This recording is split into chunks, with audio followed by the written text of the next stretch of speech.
Welcome, in front of me I have Samsung Galaxy A12, and today I'll show you how we can hide status and the navigation bar on the screenshot.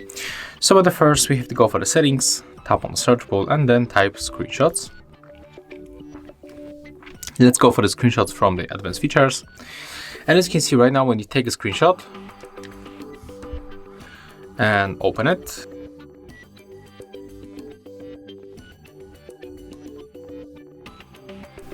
as you can see right now, we can find this navigation bar, right?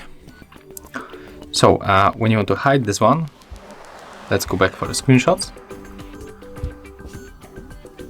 Tap on the switcher to hide status and navigation bar. Make the screenshot one more time and just check right here. Right now, the navigation bar was removed, and of course, the bottom is also removed. So that's how it looks. Thank you guys for watching. Leave thumbs ups, comments, and subscribe to our channel. See ya!